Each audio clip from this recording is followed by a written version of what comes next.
Hello dear crocheters! This short video tutorial is about how to crochet on the right side only, starting every new row from the row beginning without yarn cuttings. Let's suppose that you are in the situation when you need to work on the right side only. In this case, you have only one way, is to start a new row from the beginning of the previous row, cutting the work yarn at its end.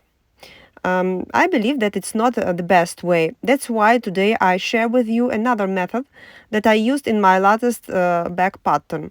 Let's see it together.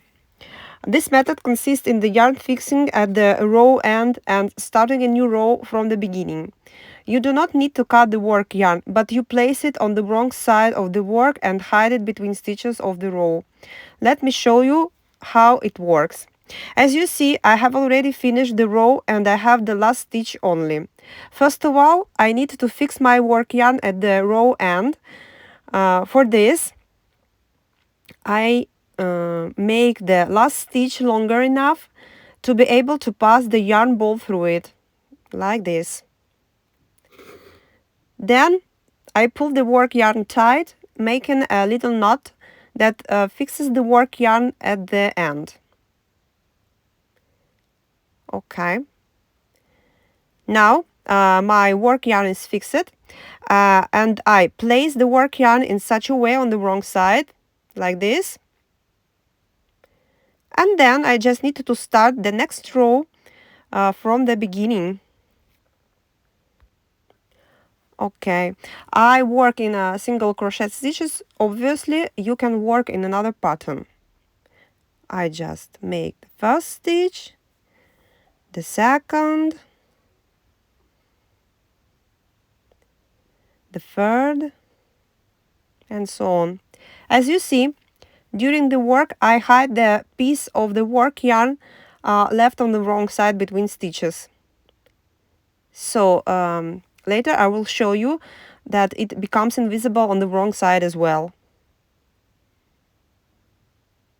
Okay, the last stitch.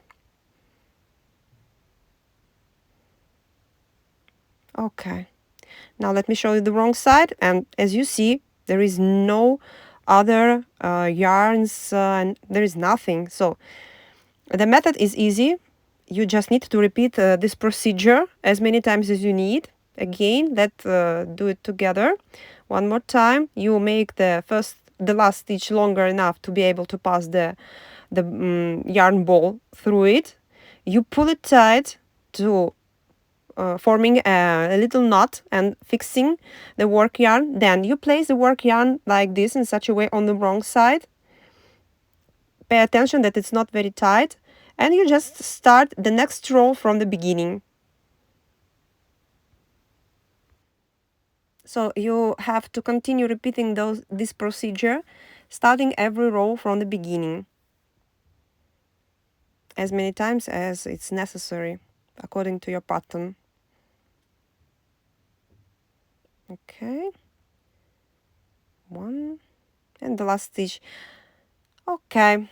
Thank you for your attention. I hope that you will find this tutorial useful and will use this method in future back projects. I kindly ask you to share or to like this video to make it visible to other people. Thank you for your attention and see you next time. Bye bye bye.